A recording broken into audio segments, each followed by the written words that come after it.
Picture a wave on the horizon. At first it's a line, easy to ignore, but it keeps growing. It's not water this time. It's code and biology, algorithms and edited genomes. Between them lies a choice. Use these powers to fix the planet and lengthen lives, or watch them remake the world in ways we can't control. In the coming wave, Mustafa Suleyman draws a single, stark argument. Two technologies, advanced AI and synthetic biology, are converging into a new, more dangerous kind of wave. It will bring extraordinary benefits. It will also make powerful tools cheap, fast, and widely available. The result is the great dilemma of our century. Can we contain what seems uncontainable? Today we'll go chapter by chapter through Suleyman's argument, the history, the risks, the political implications, and the practical steps he proposes to avoid catastrophe. Let's begin. Prologue, what the AI saw. Suleyman begins with a quiet but chilling image, an AI describing the world as it sees it. That little thought experiment does two things. First, it makes the abstract suddenly concrete. An intelligence that can observe and act at scale changes how we relate to power. Second, it sets the stakes. Technologies that let us reconfigure life and intelligence are not incremental. They are structural. The prologue is an invitation to imagine both the grandeur and the peril of the coming wave. This opening establishes the book's tone, clear-eyed, urgent, and practical. It asks readers to take seriously a question tech elites often duck: containment. If the wave cannot be contained, what then? Chapter 1. Containment is not possible. Suleyman opens the book with a stark assertion. Containment has always failed. Every powerful, general-purpose technology in human history, steam, electricity, computing, has escaped the boundaries its inventors tried to impose. Once the knowledge is out, people copy it, refine it, and distribute it faster than any government or company can respond. He builds his case by walking through historical examples. When James Watt improved the steam engine, Britain attempted to protect the technology through export bans and patents. Within a few years, engineers in France and America were building their own versions. The same happened with nuclear power, chemistry, and the internet. The pattern repeats. The diffusion of knowledge outpaces control. Now, Suleyman argues, that pattern has reached a dangerous new phase. Artificial intelligence and synthetic biology are not like cars or factories. They are information technologies, and information spreads effortlessly. Code can be copied in seconds. Biological sequences can be uploaded and shared globally. The economic and political incentives to do so, profit, status, competition, are enormous. He introduces a key psychological concept: pessimism aversion. Humans dislike dwelling on catastrophic possibilities. Politicians fear sounding alarmist. Entrepreneurs fear stifling innovation. The public prefers optimism. This aversion creates collective blindness. We underprepare for risks that seem abstract until they erupt into crisis. Containment seems unthinkable until the cost of failure becomes undeniable. By the end of Chapter 1, Suleyman leaves us with a grim but honest premise. Traditional containment will not work. Yet accepting that truth is the first step toward inventing new forms of control. Chapter 2. Endless Proliferation. Here Suleyman zooms out to look at the historical rhythm of technological spread. Every breakthrough eventually becomes cheap, portable, and global. What begins in laboratories ends up in every pocket. He traces this acceleration. The Industrial Revolution took centuries to mature. The electrical age took decades, but the digital revolution compressed worldwide diffusion into years. Moore's law and the falling cost of computation turned scarcity into abundance. Once computing became inexpensive, the ability to experiment multiplied, and innovation itself accelerated. This same curve now applies to biology. Gene editing that once cost millions can now be done by students. DNA sequencing costs have dropped faster than computing costs ever did. Synthetic biology labs are springing up worldwide, many operating outside large institutions. Suleyman emphasizes that proliferation is not evil. It's the engine of human progress. But when the underlying materials of intelligence and life become programmable, the same dynamic that once drove prosperity now drives existential risk. Proliferation is unstoppable, but it can be guided. The challenge is to build systems that channel diffusion toward beneficial uses without igniting catastrophe. He concludes this chapter with a quiet warning. The faster the wave spreads, the less time we have to learn how to surf it. Chapter 3. The Containment Problem. In this chapter, Suleyman formalizes what he calls the containment problem, the central dilemma of the 21st century. Technologies that are easy to copy, modify, and apply in countless ways cannot be governed by traditional mechanisms of control. He compares containment of digital and biological systems to previous regulatory successes, such as nuclear weapons. The atomic bomb, while devastating, required scarce materials, specialized knowledge, and large infrastructure. Those constraints made it containable. AI and biotech lack those constraints. They are cheap, flexible, and distributed. Suleyman describes containment as a multi-layered system: technical, institutional, legal, and cultural. Each layer reinforces the others. Yet today, those layers are either missing or outdated. The tech industry prizes openness. Governments lag behind. The public doesn't yet grasp the stakes. He stresses that containment is not about freezing progress. It's about recognizing that when every actor gains access to world-altering tools, the risk of misuse becomes systemic. Without proactive design for safety, we drift toward chaos. The chapter closes with a key insight. Containment must evolve at the same speed as technology, or faster. Chapter 4. The Technology of Intelligence. This chapter shifts to artificial intelligence, the first pillar of the coming wave. Suleyman, as co-founder of DeepMind, speaks with authority. He explains how AI has evolved from rule-based systems to self-learning neural networks capable of perception, reasoning, and creative output. He divides AI's rise into 4 stages. 1. Perception, recognizing patterns in data, vision, speech, text. 2. Understanding, extracting meaning and context. 3. Reasoning, planning, problem-solving, and decision-making. 4. Autonomy, acting independently toward goals. Each step moves machines closer to human-like competence.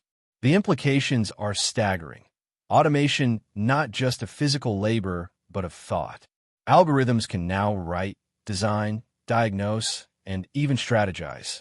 The economic benefits are immense: efficiency, discovery, productivity, but so are the dangers. Suleyman notes that AI's accessibility means anyone with computing power can train or repurpose models. That raises risks of automated hacking, misinformation at scale, and even biological weapon design. Unlike earlier revolutions, AI's reach is limited only by imagination.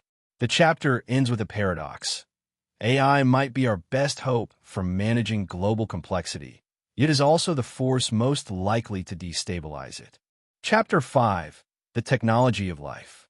Suleyman now turns to the second pillar: synthetic biology, the engineering of living systems. He describes how biology has entered its information age. DNA is code, and organisms are platforms that can be edited, optimized, and manufactured. He charts the rapid cost collapse. Sequencing a human genome once cost billions. Now it's under $100. Techniques like CRISPR allow precise editing of genes, while automation and AI-driven design accelerate experimentation. The promise is vast: personalized medicine, carbon-neutral fuels, and crops that resist climate stress. Yet the dual-use dilemma shadows every advance. The same knowledge that can cure disease can also create new pathogens. A single rogue actor could, in theory, design and release a synthetic virus with global consequences. Suleyman argues that the biological revolution mirrors the digital one, but with higher stakes. The code of life interacts directly with ecology, health, and survival. In an age when bioengineering tools are downloadable and labs are everywhere, biology has become democratized and therefore uncontainable. He calls for urgent international norms, secure supply chains for biological materials, and a new culture of safety that treats biosecurity as seriously as nuclear security. Chapter 6, The Wider Wave. AI and synthetic biology are not isolated forces. They intertwine with other technologies that amplify their reach. Suleyman maps this interconnected landscape: robotics, advanced materials, quantum computing, autonomous manufacturing, and nanotechnology. He shows how each domain accelerates the others. AI helps design better materials. Quantum computing promises exponential speedups in simulation. Robotics enables physical realization. Together, these systems form a technological ecosystem that evolves faster than governance can adapt. Suleyman argues that this interconnection transforms risk into a networked phenomenon. A vulnerability in one area, say AI-generated misinformation, can cascade into others, destabilizing political systems or global supply chains. The wave is no longer a single tide, but a set of converging currents. He urges readers to think in systems, not silos. Containment, if it exists, must operate across domains, integrating cyber, bio, and physical safeguards simultaneously. Chapter 7, 4 Features of the Coming Wave. This chapter is the conceptual core of the first half of the book. Suleyman identifies 4 defining characteristics that make the coming wave uniquely difficult to manage. 1. Asymmetry. Small actors can cause massive damage. In a world where AI agents or biolabs can be run by individuals, power no longer scales with size. This flattens the hierarchy of threat, empowering lone innovators and lone saboteurs alike. 2.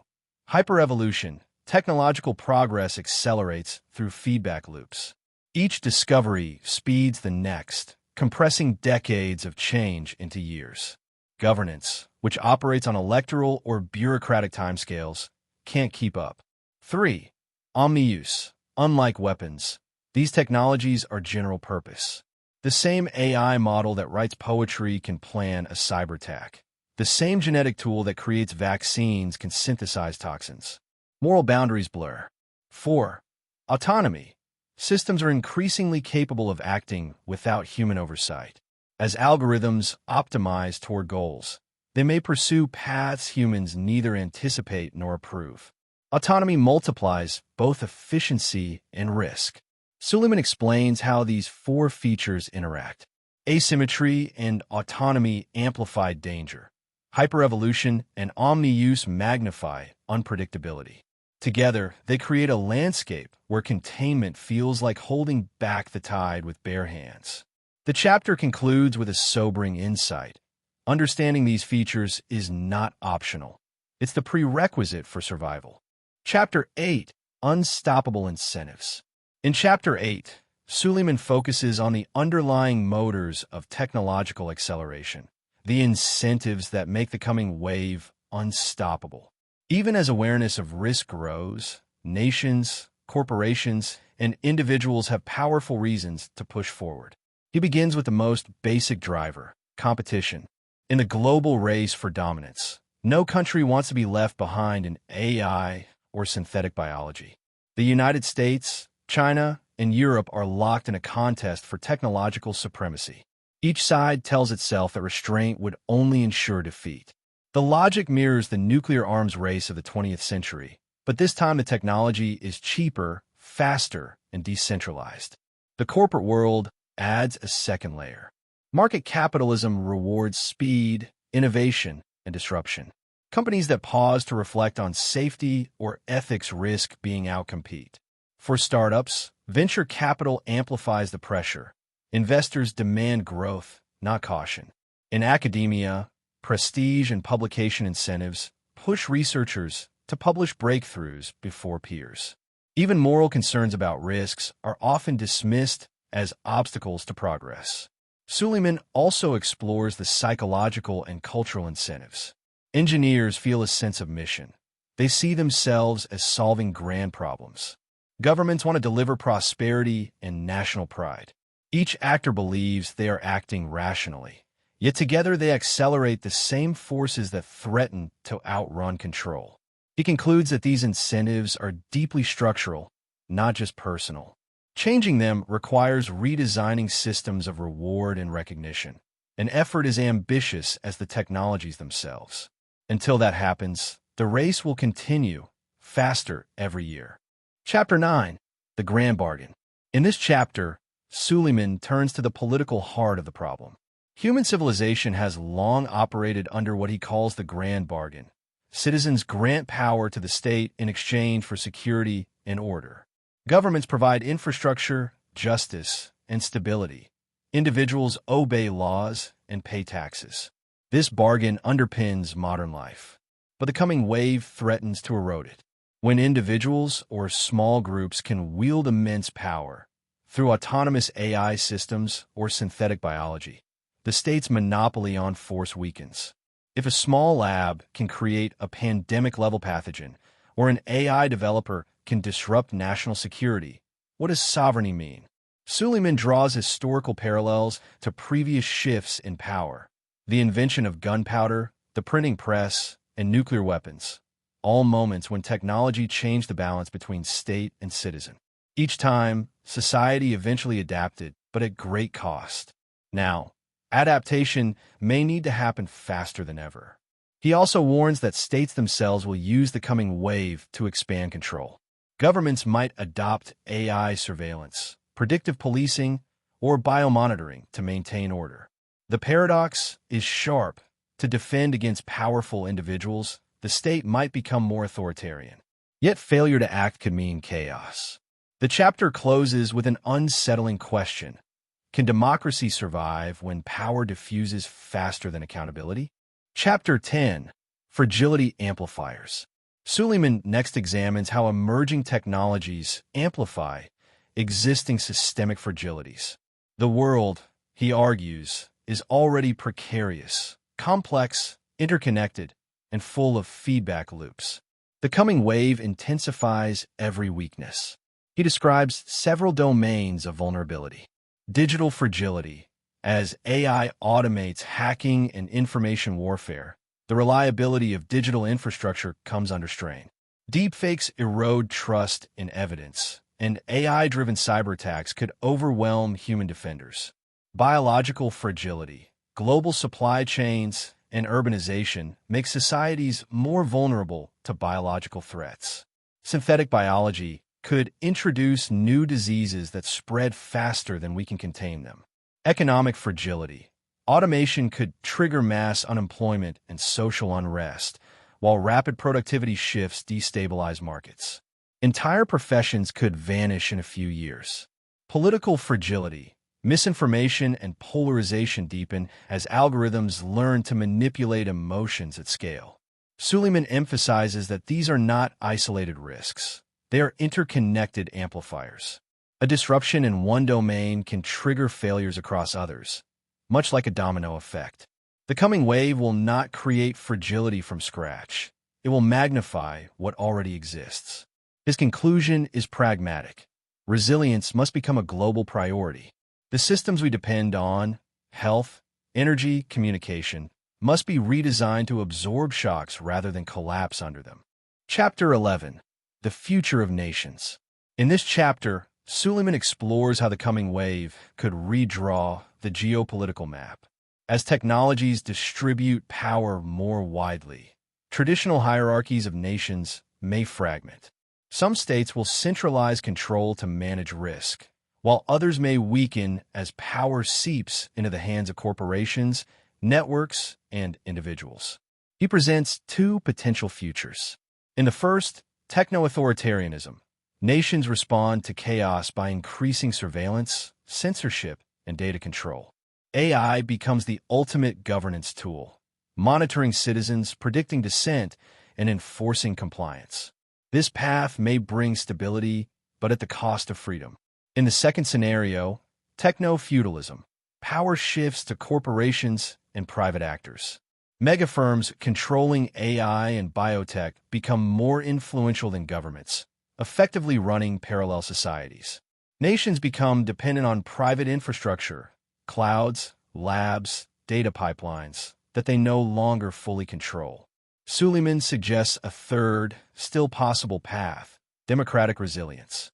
States can remain strong, yet accountable by investing in transparency, cooperative governance, and international norms. But achieving this balance requires visionary leadership and public participation on a scale we haven't seen in decades. He ends by reminding readers that nations are inventions, tools for coordination. Whether they adapt or fracture will define the next century. Chapter 12, The Dilemma. This chapter brings the ethical heart of the book into focus. The dilemma is simple but brutal. The same technologies that can save us can also destroy us. To ensure safety, we might need extreme control, but control risks crushing the freedom and innovation that make progress possible. Suleyman outlines two opposing extremes. The world of control, tightly monitored, heavily surveilled, where access to technology is restricted and privacy is minimal. Such a world might avoid catastrophe, but could slide into tyranny.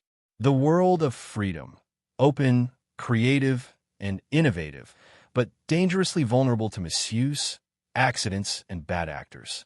The challenge is to find a narrow corridor between them. But this corridor is shrinking. Each year, the tools of power become cheaper and more capable. The window for designing balanced containment shrinks with every innovation. Suleyman argues that the dilemma is not technical, it's political and moral. We must decide what kind of world we want to build and what risks we are willing to tolerate. The conversation can't be left to technologists or governments alone. It requires broad democratic engagement. He concludes, the dilemma is not solvable in the traditional sense. It is manageable only through constant vigilance and adaptation. Chapter 13, Containment Must Be Possible. After outlining the dangers, Suleyman reasserts a defiant hope. Containment must be possible. Humanity has faced existential challenges before: nuclear weapons, pandemics, climate change. And while our responses were imperfect, we found ways to survive. He insists that resignation is not an option. This chapter outlines a philosophical and practical framework for building containment. Suleyman divides solutions into three overlapping categories. 1. Technical solutions, embedding safety into the design of AI and biotech systems. Examples include red teaming, model verification, biological traceability, and automated safeguards. 2. Institutional solutions, creating new agencies, international agreements, and oversight mechanisms that keep pace with innovation. 3. Cultural solutions, reshaping values so that safety and responsibility become core parts of the innovation ethos, not afterthoughts. He also addresses critics who claim containment is impossible. To him, impossibility is a moral failure, a refusal to try. Every civilization must believe survival is within reach. Otherwise, collapse becomes a self-fulfilling prophecy. Suleyman closes the chapter with a rallying call. Containment isn't about stopping progress. It's about ensuring progress doesn't stop us. Chapter 14, 10 Steps Toward Containment. In the final chapter, Suleyman provides a concrete roadmap, 10 interlocking steps that together form a strategy of containment. Each step builds outward from technical control to global cooperation. 1. Build an Apollo program for safety. Massive investment in technical research on AI and biotech safety, equal to the resources poured into capability development. 2. Secure choke points and supply chains. Tighten control over key hardware, cloud computing access, and biological materials. 3. Create traceability infrastructure, systems for tagging, auditing, and verifying AI model origins and genetic constructs. 4. Establish access controls. Require licensing and oversight for high-risk tools, similar to pilot licenses or nuclear handling. 5. Forge international agreements. Build treaties for responsible innovation, modeled on nuclear and environmental accords. 6. Reform incentives. Reward long-term safety and transparency, not just speed and disruption. 7. Strengthen civil resilience. prepare societies for shocks through health infrastructure, education, and social safety nets. 8. Mandate transparency. Ensure that private and state actors disclose major advances and submit to audits.